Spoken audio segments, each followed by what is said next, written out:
नमस्कार। पॉलिटिक्स में आप सबों का स्वागत है। और आज हम पॉलिटिक्स में बात बिहार विधानसभा चुनाव 2025 की करने जा रहे हैं। जी हां, देखिए, एग्जिट पोल के बहुत सारे आंकड़े आए हैं। वोट खत्म होने के 48 घंटे तक बहुत सारे विश्लेषण आए हैं और कल इसी समय आपको परिणाम का रुझान भी सामने आने लगेगा।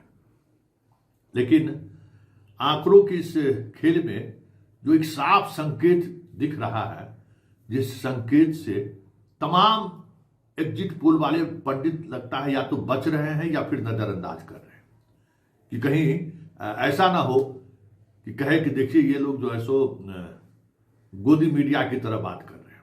आलोचना से आजकल लोग बहुत डरने लगे हैं, जबकि हमें लगता है कि आलोचना पत्रकारों का श्रृंगार है। हाँ, तब तक जब तक आप ये ना दिखे कि भाई किसके साथ खड़े हैं। आलोचना जितनी होनी चाहिए हो, उसको मत, उसका ख्याल मत करिए। जब से टू वे कम्युनिकेशन हुआ है तब से हम मीडिया वाले बहुत दबाव में रहते हैं। ये खबर चलाएंगे तो क्या होगा, ऐसा ना हो कि लोग आलोचना करना। हम तो कमेंट को देखते ही नहीं है। ठीक है, आप अपनी राय रखिए, ये मेरी राय है, आप असहमत हो सकते हैं। तो कभी जदयू वाला गाली देता है हमको, कभी राजद वाला देता है, कभी भाजपा वाला देता है, सब, कभी वामपंथी देता है, कभी प्रशांत किशोर का टीम भी देता है और कभी तारीफ भी करता है।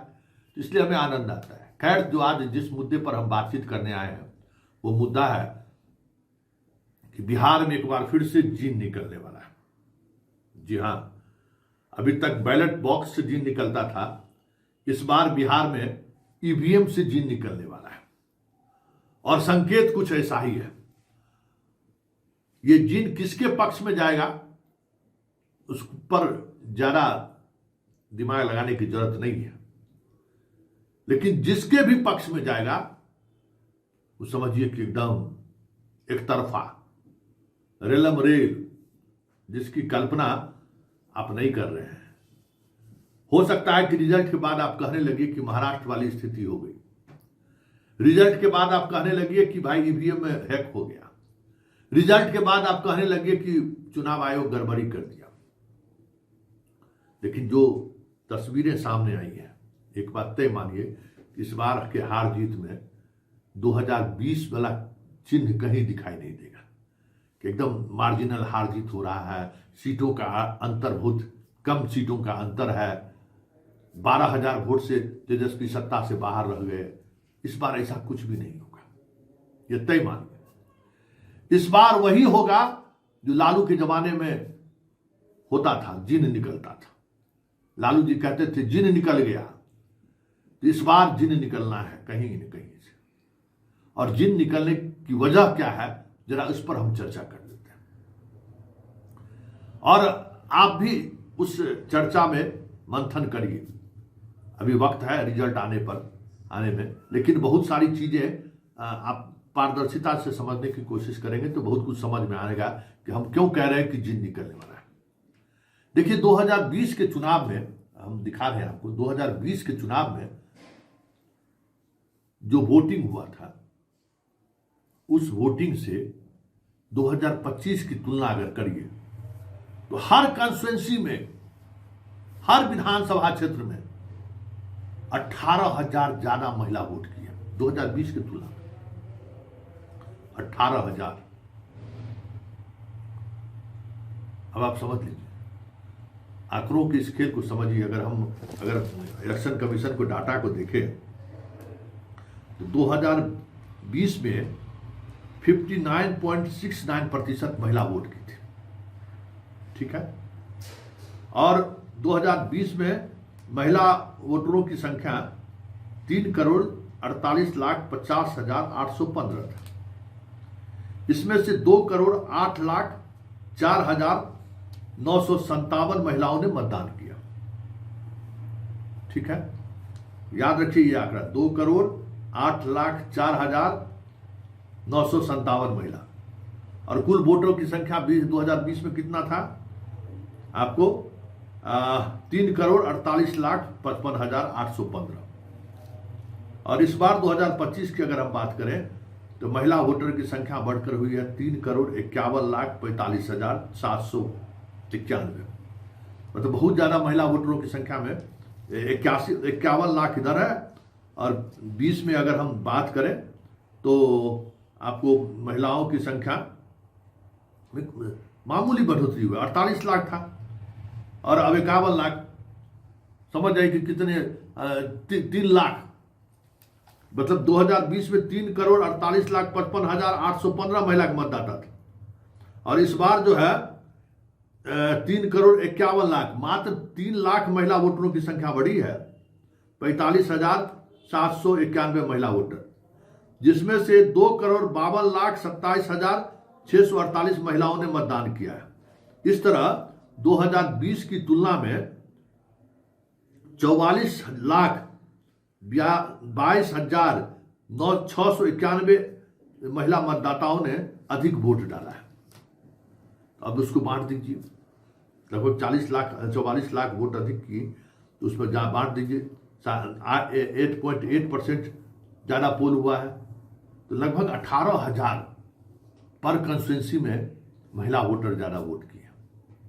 और दूसरा डाटा जो चीज़ों को समझने की जरूरत है कि इतने कंस्टिट्यूंसी में इतनी महिलाएं वोट की हैं, और कितने महिलाओं को बिहार सरकार ने 10-10 हजार रुपया दिया। इस आंकड़ों पर भी गौर कीजिए जरा। आंकड़ों को फिर से एक बार हम आपको बता देते हैं। इस बार कुल महिला जो वोट की है, उस पर अगर आप गौर करिएगा तो वो वोट की है 2,52,27,648 महिला इस बार मतदान की है। और आपको पता है कि कितने महिलाओं को 10,000 रुपया मिला है? उस आंकड़ों पर अगर आप गौर करिएगा तो कुल जो है 1,51,00,000 महिलाओं को 10-10 हजार रुपया मिला है। मतलब हर कंस्टिट्यूंसी में जो वोटिंग हुआ है, अगर हम पूरे ओवरऑल हम जोड़े, मतलब 2 करोड़ जितना 2,52,00,000 के करीब वोटिंग हुआ है ना, और 1,51,00,000 लोगों को जो सो सरकार 10-10 हजार रुपया दिया है। मतलब पर कंस्टिट्यूंसी में 62,000 महिलाओं को 10-10 हजार रुपया मिला है, और पर कंस्टिट्यूंसी में लगभग 10,000 महिलाओं को वृद्धा पेंशन में वृद्धि मिला है। अब आप समझ लीजिए कि क्या आंकड़ा है, और इस आंकड़ों के सहारे आप समझ सकते हैं कि जो पोलिंग हुआ है, अगर हर कॉन्स्टिट्यूंसी के महिलाओं को अगर हम बांट कर दें तो आप समझ जाइए कि अब अंदाजा कीजिए कि क्या होने वाला है। क्यों मैं कह रहा हूं कि सुनामी आने वाला है और तमाम एग्जिट पोल फेल कर जाएगा, ये बात आप समझ लीजिए। क्योंकि महिलाओं का जो आप देख रहे हैं तूफान, उस तूफान में कोई कश्ती बचेगा क्या?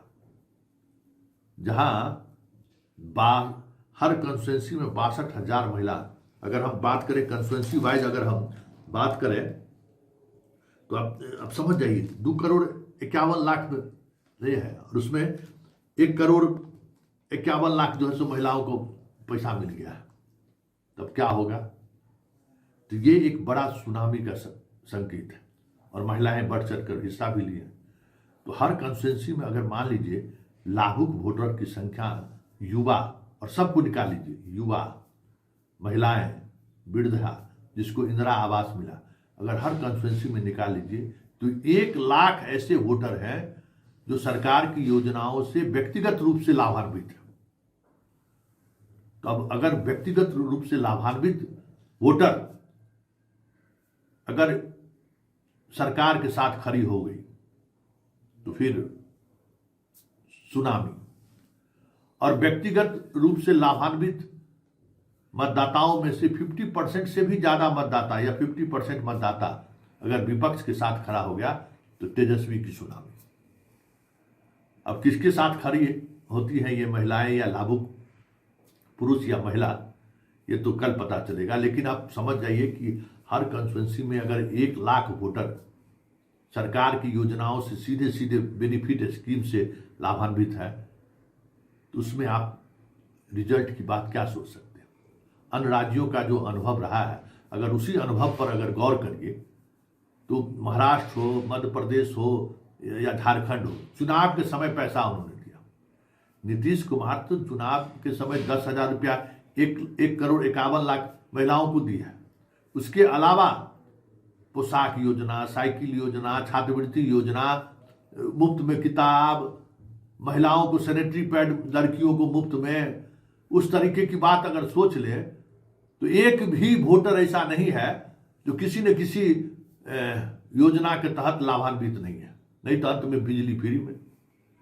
इसलिए हम कह रहे हैं कि ये जो वोटिंग ट्रेंड आप देख रहे हैं ना, और पुरुष और महिलाओं का जो वोट प्रतिशत बढ़ा है, उस वोट प्रतिशत में अगर सरकार के लाभुक योजनाओं का अगर योगदान है तो तय मानिए नीतीश कुमार या एनडीए गठबंधन 180 पार। और अगर 50% भी लाभुक योजनाओं का लाभ लेने वाली महिलाएं, पुरुष अगर तेजस्वी को वोट कर दिया तो ये भी 160 से 80 पार हो तय है।